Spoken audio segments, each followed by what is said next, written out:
Hello everyone, welcome to this Outlook update on EU. In this video, I'm going to give you a proper update on what happened over the last 2 days on Tuesday and Wednesday, and then I'll explain what I expect price to do over the next few days based on how price has reacted. Now, this week's price action has been a bit interesting, so I want you to listen closely to this, and if you can, actually make notes while watching this video because there are a few important lessons in there, and I don't want you to miss them. Okay, first of all, let me walk you through what happened over the last 2 days, and then I'll move on to what I'm expecting next. Okay, now if you look at the 4 hour time frame, then right here, this is the exact location where I had anticipated bullish price action on Tuesday. And I even told you guys about it in the weekly outlook. Okay. On Tuesday, right here, we had an SMT divergence with GU, and price was positioned perfectly within the discount region of this dealing range. Okay. And structurally, all of these bullish factors were also aligned with the weekly open high low close idea, and the confluences were there. Okay. Right here, the bullish factors were clearly stronger than the bearish ones, and based on that, I established a bullish directional bias. Now right here, this is also where I also took a bullish trade on Tuesday. Now that trade ended up being a losing trade, but the important part is that it was a valid losing trade. So basically Tuesday was a win for me. Okay, and that distinction matters a lot. Now the reason it matters is because a losing trade doesn't automatically means that it was a mistake. Okay, a losing trade doesn't automatically mean that the analysis was wrong. Sometimes it simply means that you faced the cost of doing business within your system. Okay, so Tuesday I took a trade at loss, but it was within uh, the plan, within the structure, within confirmation rules, and I followed my plan, I followed my rules, so that's fine. That's part of the system playing out. Okay, now moving on to Tuesday, not Tuesday, moving on to Wednesday. On Wednesday, I had the same bullish directional bias. Okay, on Wednesday, right here, we had a major SMT with GU. We also had this bullish CSD to the upside. And because of these bullish factors, I had enough structural reasoning to justify this bullish narrative that I'd established. Okay, and right here, I had the same bullish directional bias. Okay, so from a framework perspective, in my opinion, at that time, nothing had drastically invalidated that idea, that bullish idea. But you can see that what price did is that price had this bearish price action lower and basically expanded lower. Okay, now even though price went against the direction I had in mind, I didn't lose any trades on Wednesday, and that's because I didn't got a proper entry confirmation. On Wednesday, I had taken this expansion swing is my daily range. I took this candle as my key level, this order block is my key level, and I was looking for price to purge this 1 a.m. candle range low and then expand higher. And we eventually got that purge, but price never gave me a proper entry confirmation on the 15-minute time frame. So for that reason, I stayed risk off and didn't execute any trade. And that way I was basically, you could say, saved from this bearish price action lower. Now this right here is exactly why I put so much emphasis on entry confirmations. Because if in the same scenario, if I were using a turtle soup entry or any other entry model that doesn't require confirmation, then I likely would have taken 1 or 2 trades there and I would have likely lost them. Now, again, I'm not saying that other entry models are bad or turtle soup is bad. I'm not tick measuring, okay? I know that every entry model has its pros and cons, and I know there are scenarios where turtle soup entries work beautifully. But one of the disadvantages of models that don't require confirmation is that you become exposed to more fake moves or more premature entries and more unnecessary losses. The confirmation element, especially in an order block confirmation model like the one I have, that confirmation element acts as a filter. Okay, it basically forces us to have patience, and it forces us to wait for proper validation before taking an entry.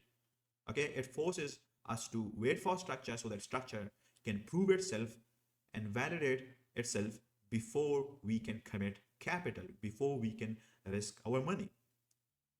Okay, so yeah, uh, because I didn't got any entry confirmation, and even though price went lower, I still stayed risk off and didn't lose any trades. And that's what happened on Tuesday and Wednesday. Now, before I move on to the next part, I want to take some time and talk about something that is, in my opinion, honestly, more important than the technical breakdown itself. I want to talk about the relationship between analysis, execution, valid losing trades, valid losing scenarios, and how all of that fits together. Okay.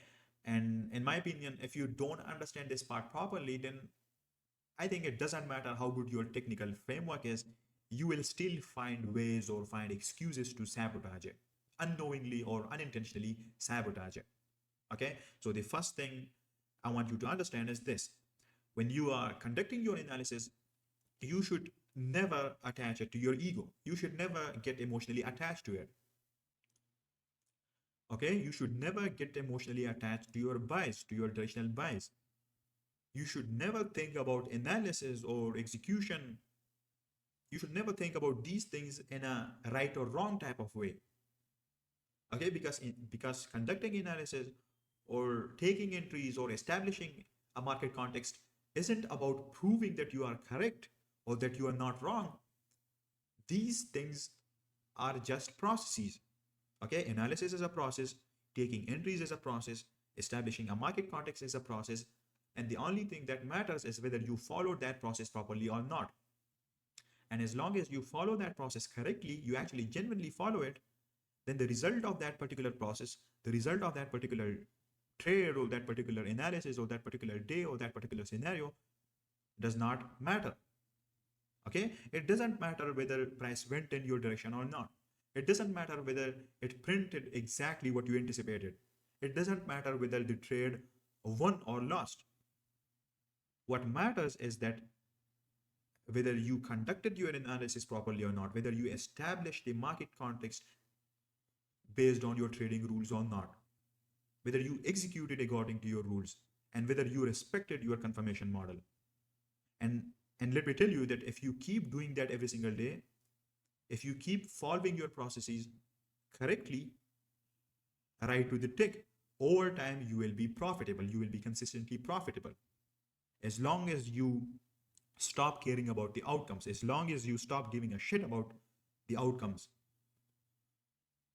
Okay. Now, of course, let's be realistic. There are going to be days where your process establishes the correct directional bias, where your analysis uh, gives you the correct directional bias and price goes exactly in your direction. And those are basically the easy days. Okay, those are the days where you would feel confident, you will feel smart, you will feel validated. But then again, there are going to be days where your process establishes a particular bias, like we did on Tuesday and Wednesday.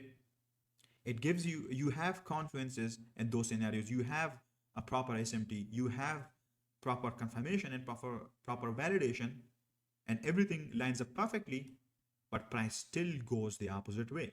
Now, when that happens, does it mean that you are wrong? Does it mean that your analysis was inaccurate, or does it mean that you misread structure? And the answer to that is absolutely not. And I want to put emphasis on that. Absolutely not. And the reason for that is that it's just a cost of doing business. You have to accept the fact that no analysis system is perfect, no execution system is perfect, no trading edge is perfect. Okay, there's no single framework in existence that eliminates opposing scenarios, that eliminates these so-called losing scenarios. And these so-called wrong predictions or these so-called wrong scenarios are not mistakes. They are a cost of doing business. They are a cost of business. They are an opportunity cost. They are a part of our system. They are built into our edge.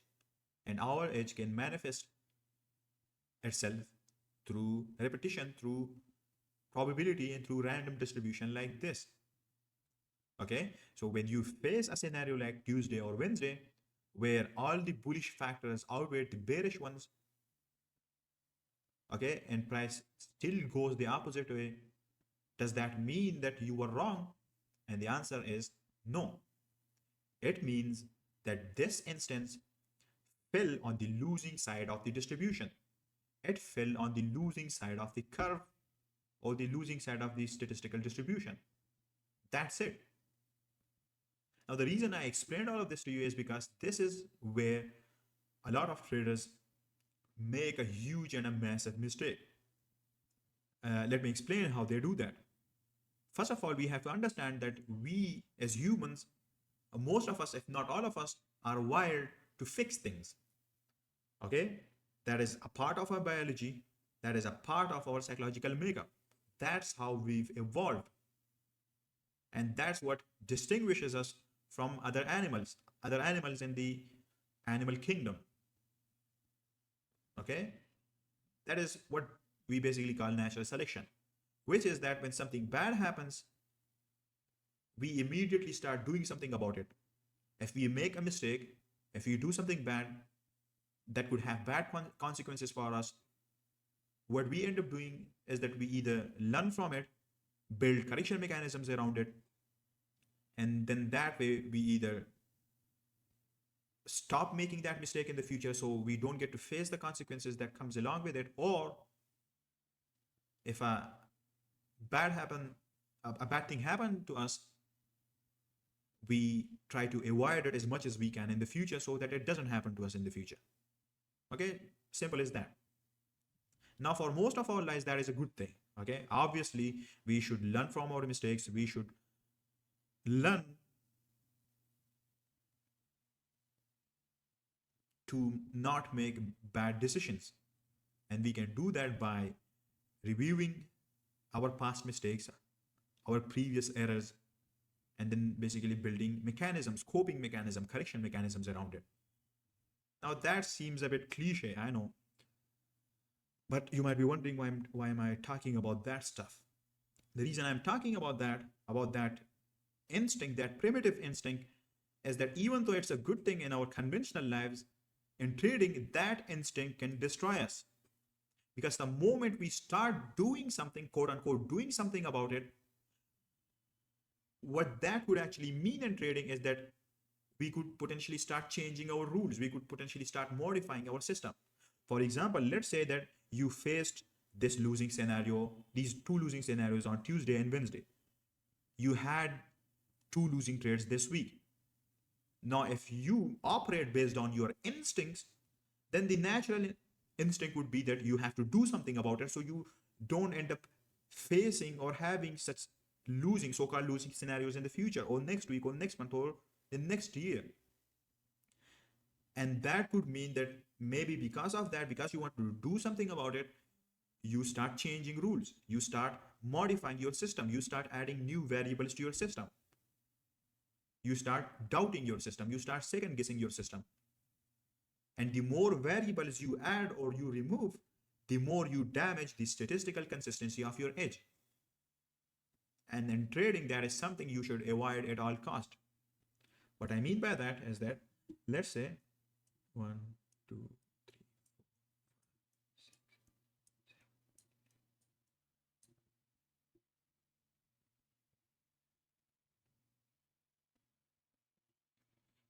7. Let's say we have these 10 different scenarios. Now, based on our analysis framework, based on our execution framework, let's say these are different analysis that we've conducted, okay? These are not trades, these are different analysis. Now, based on our trading edge, based on the data that we've gathered, what I found out, or let's say what we've found out, is that our accuracy is, let's say, 60%. Now, what that means is that out of these 10 analyses, we're going to be wrong 1, 2, 3, 4, 5, 6, 7, 8, 9, 10. We're going to be wrong 4 of the times. Now, we don't know whether it's going to be the first 4 or the last 4 or the middle 4 because this distribution is random. And it doesn't even have to be within these 10 scenarios. It could be randomly distributed over maybe hundreds or thousands of different scenarios. But let's say, just to keep it simple, let's say we're going to have these 4 different scenarios as losing ones. Okay? Now, even though these 6 scenarios or these 6 analyses would be correct, they would be accurate, if we start doing something about these 4 losses, because we are wired to do something about it, because you want to do something about it, because you want to avoid facing or having such losing scenarios in the future, if you start changing your system because of these 4 scenarios, if you start modifying your system, if you start adding or removing variables within your system, then obviously, yes, maybe you can potentially avoid such losing scenarios in the future. But at the same time, you have to remember that the 6 winning scenarios that you had came from the same system. So maybe If you modified your system, you will avoid these. But at the same time, you can say goodbye to these scenarios as well, because these also came from the same system. Okay, you cannot keep the wins and remove the losses. It's not a one-sided story. It's not one-sided. You have to look at both of the sides. All of these came from the same system, and if you modify it, then you can say goodbye to all of them. You can say goodbye to both the losses and the wins, because the reality is that you cannot keep the wins and remove the losses. Okay, let's take Tuesday's price action as an example. You can see that even though price went lower, even though I had established a bullish directional price and price went lower, the bullish factors at that particular time were objectively stronger. Now, in hindsight, yes, we can see that price went lower. Even on Wednesday, it lower. But objectively, at that time, the bullish factors were stronger. Okay? Now, if we start changing our rules because of these two isolated scenarios, then that means we will have to also change the framework, the same framework that gave us dozens of accurate analysis before that, like right here. So you can see it's not one-sided. All of these comes from the same system. And let me tell you that if I had to deal with a scenario like Tuesday 100 times, okay, then every single time I would choose bullish, even if I knew it was going to go against me. Because I don't care about the outcome. I don't care about being right. I care about following the process, and that's what following the process looks like. Objectively, at this time, the bullish factors outweighed the bearish ones, and objectively, the only possible directional bias I could have established or I could have built was the bullish one. Okay, and I care about following the process, and that's what I would have done. And I know that following that particular process is what brings profit over time. Okay, now the correct approach is that when you face a valid losing trade or a valid losing analysis or a valid losing scenario, meaning that you followed your plan, then you basically treat it as a professional win. Because you did your job, you respected your system, you executed with discipline, and that is a win. Then the next day, you come back to the charts and you reassess. And if price action had changed or price action has changed, if structure has shifted, if narratives have shifted, then you apply the exact same process again on the next day. Okay, you don't change the process, you apply the exact same process again, and maybe this time the system tells you to flip your directional bias. It tells you to establish a new narrative. Maybe it tells you to stay aligned, maybe it tells you to stay risk off. But that decision comes from the same framework. You don't change the framework. The framework stays as it is. And you trust the system playing out over time. Not in one isolated scenario, not in two isolated scenarios, but over time through hundreds, if not thousands of scenarios and trades. And that is the difference between someone who builds long-term profitability and someone who constantly resets themselves back to zero every time because they apparently faced a so-called losing day.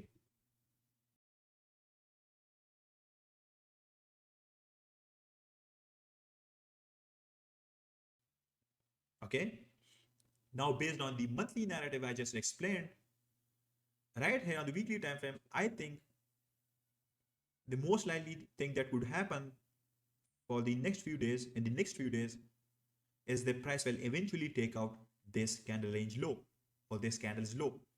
That we are just nearing the drawn liquidity and we are just about to take it out. We could also expect a case of death sequence here.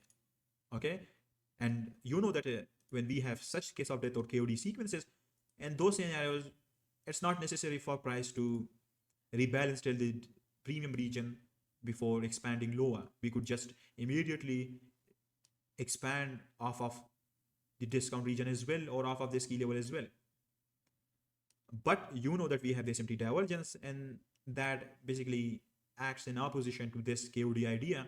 So I would avoid any aggressive immediate expansions off of here. I don't think that would be likely.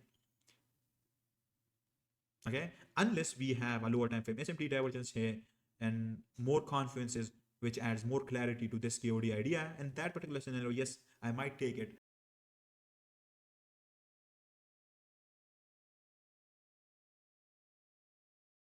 In this section, I'm going to explain exactly how and why I changed my directional bias midweek, what were the factors that led me to making that decision, and how I had clarity regarding that directional shift. Okay, after that, I'll walk you through exactly what happened on Thursday and Friday, and then I'll break down the two trades I executed. First of all, let's look at this Wednesday's price action because this is where the directional shift happened. Now, there were primarily two major factors behind me changing my directional bias midweek. Number one, price disrespecting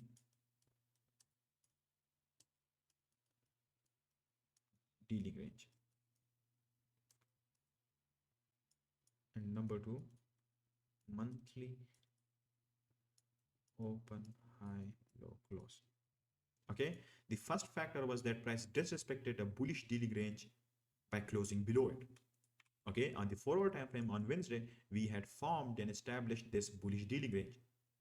Now, in bullish market conditions or bullish market structure or bullish market environments, what you would expect price to do is to respect bullish dealing ranges and continue moving higher in the same direction. But when price closes below a bullish dealing range in such market conditions, that is a major sign that structure could potentially be shifting. And on Wednesday, this is exactly what happened. Price closed below this bullish dealing range, which was the first factor which led me to start entertaining this idea that we could potentially have a directional shift. Now, another factor that we had, which also supported this bearish structural shift or this bearish narrative, is the monthly open high low close framework. Okay, now let's first of all talk about the first one in detail. Now, this is a concept, disrespecting a dealing range. This is a concept which I explained last week in the price action breakdown. So I'm sure that most of you already know it, but let me briefly go over it because this is extremely important and I don't want to leave any confusions. When price disrespects a bullish dealing range in a bullish environment or in a bullish market structure, that is a major sign that structure is shifting, at least for the time being, into a bearish market structure on that respective time frame. And basically the same applies vice versa. If you are in a bearish market structure or if you are in bearish market conditions and price disrespects a bearish dealing range by closing above it, that is a sign that structure may be shifting bullish. Now the keyword here is disrespect. The keyword here is disrespect. Now I want you to understand this very clearly. Disrespect doesn't mean that price purges below a bullish dealing range just to grab liquidity and then closes back inside. Okay, that is not what the term disrespect means. Okay, disrespect means when price actually closes above or below a dealing range, just like we did in this case. The term disrespect is only used when price actually closes around the dealing range. Okay, not wicks around it or wicks above or below it, not temporarily purges below or above it, but actually closes around the dealing range. Now that closing element is important because that element, that closing above or below the dealing range, represents that the market is no longer just grabbing liquidity, it is actually shifting structure. So when price closes below a bullish dealing range in a bullish environment, that is a structural sign that something is changing. And at that point, a new narrative has to be established and developed. Okay, so now if we look at Wednesday's price action, we can see that we had formed this bullish dealing range and the market conditions up until that point were supportive of bullish continuation. But on Wednesday, during the New York Open and throughout the rest of the day, we had this bearish price action lower. And with this bearish price action, we closed below the bullish dealing range. And that is the key moment. That close below the range is what gave me this idea that now structure is shifted and I can now begin developing a new directional price. Okay, it wasn't just that price went down. It wasn't just that we had a bearish candle. Okay, it was the fact that we closed below the bullish dealing range, and that's what turned it from a temporary retracement into a potential structural shift. And once that happens, you cannot stubbornly hold on to your previous bias. At that point, when such a thing happens, you have to adapt. Okay, because structure has changed, and when structure changes, your narrative must change along with it. Because otherwise, you end up fighting the market instead of aligning with it. Okay, so that was the first factor. Now let's move on to the second factor, the monthly open high low close framework, which reinforced and supported this bearish structural shift even more. If you look at this monthly time frame, then you can see that February was relatively a ranging candle. Okay, it didn't have any clean directional expansion or continuation. It was relatively contained and indecisive when viewed from this high time frame monthly perspective. Now, this idea, this fact tells me that even if I'm expecting primarily bullish price action on the higher time frame, the fact that this monthly candle is a ranging candle opens up this possibility that price may purge this as a candle range or as a range in the next month before having a major or a significant reaction or expansion. And since we are nearing the end of the month, that idea becomes even more relevant because towards the end of the month, liquidity engineering or the building up of liquidity around monthly highs and lows becomes even more probable. So what I established from this was simple.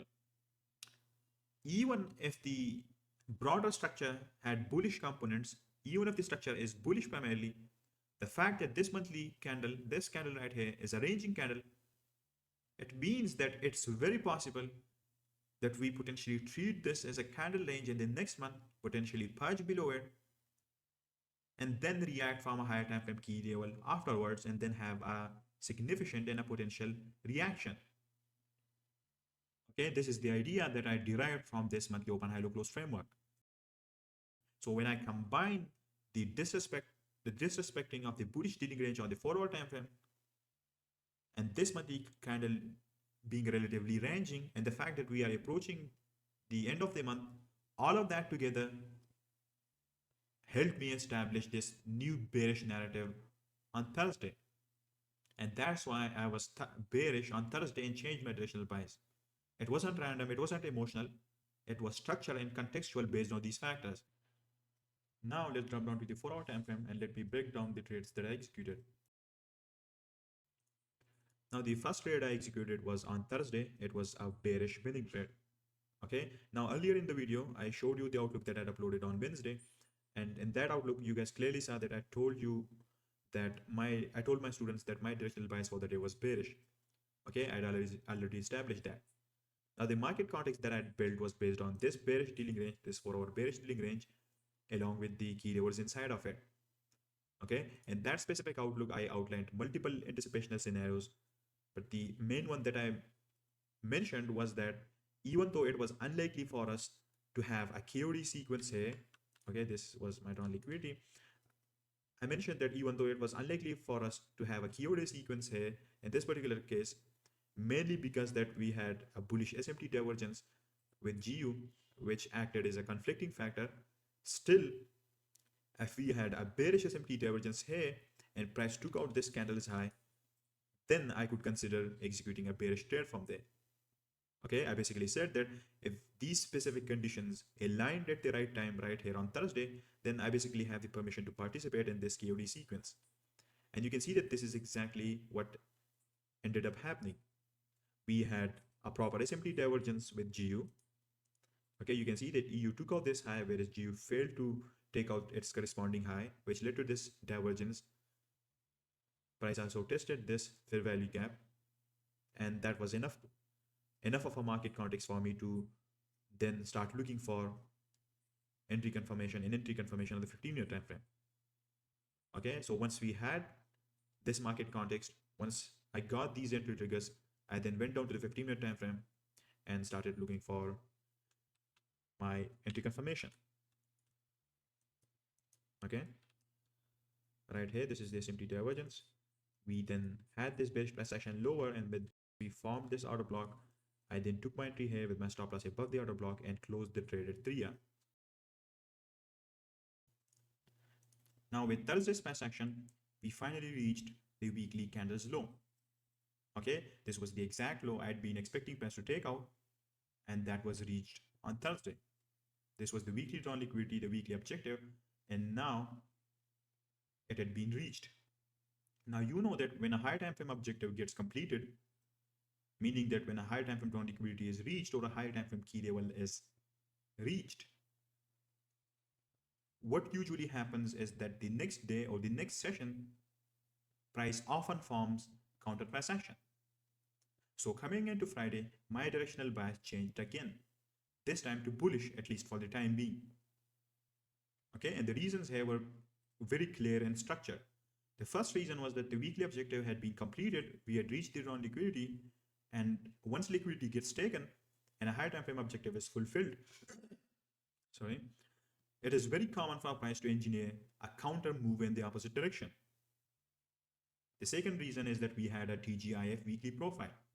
Okay, for the past 4 days, from Monday till Thursday, we had overall bearish price action. And statistically and behaviorally, when you have 4 consecutive days of bearish price action, the fifth day often provides a counter move. The fifth day, price often has bullish price action.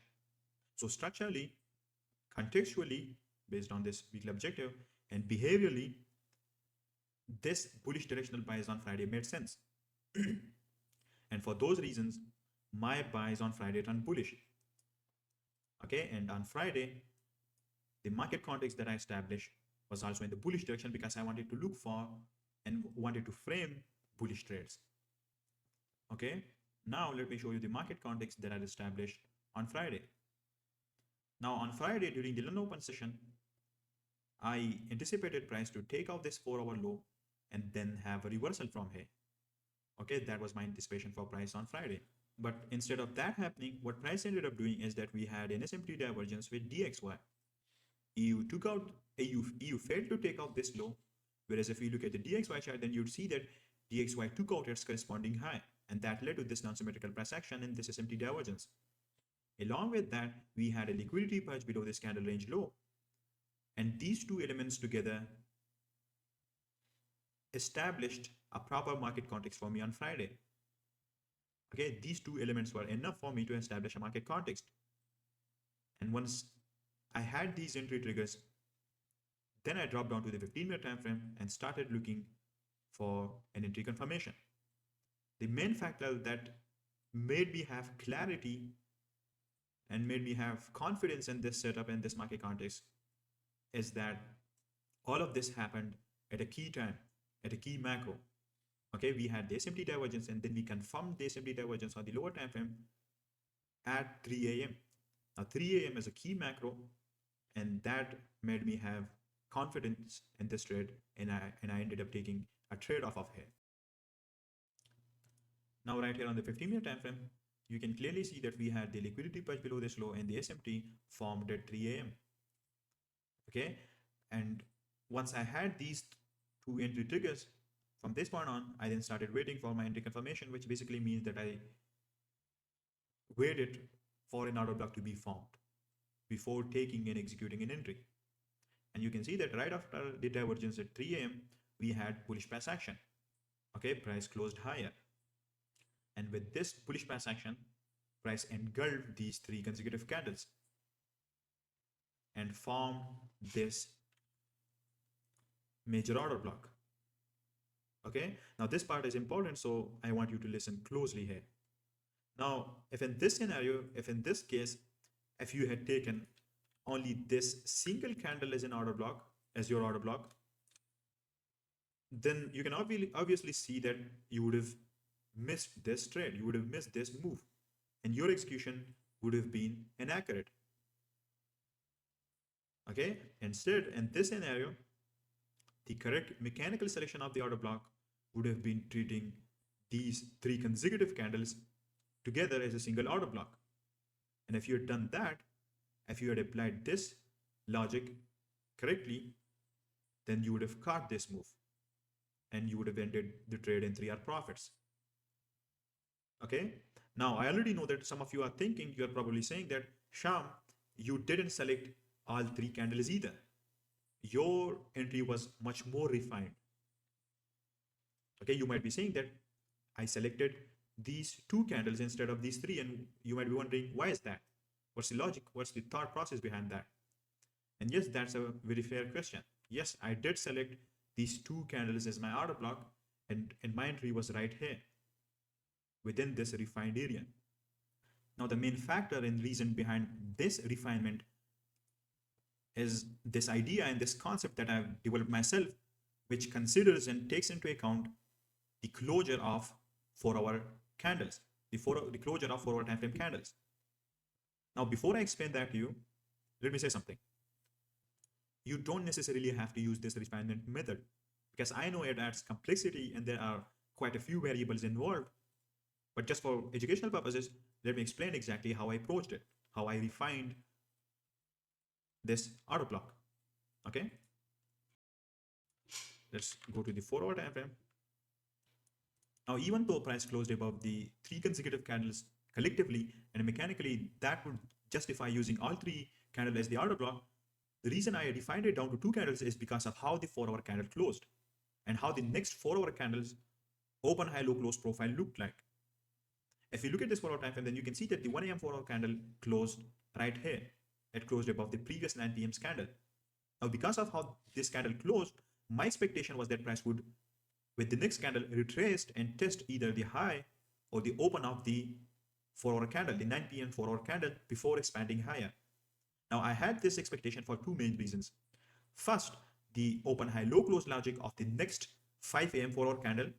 Okay, since we had a new 5 a.m. 4 hour candle open, based on its open high low close profile, I anticipated that it could form its candle's low or the low of its candle right around the prior candle's high before expanding. And the second factor was that the previous 4 hour candle, the 9 p.m. 4 hour candle itself, could now act as a key level for price to react from or to have an expansion of. So combining these two factors, the closure behavior and the next 5 a.m. 4 hour candles open high low close profile in anticipation, I refined the order block to these two candles right here instead of all three. You can see them. And you can see the price played out exactly as I anticipated it. Okay, price had the retracement lower, tapped into the refined area, tested the open of the price candle, the prior candle, and then had an expansion off of there. I executed my trade right here with my stop loss placed below the low, and then I closed the trade at 3 hour. And that's how I closed the week with 5 hour profits. I had one loss on Tuesday, which was a completely valid loss, and then two wins, one on Thursday and one on Friday, each ending in 3 hour. Okay,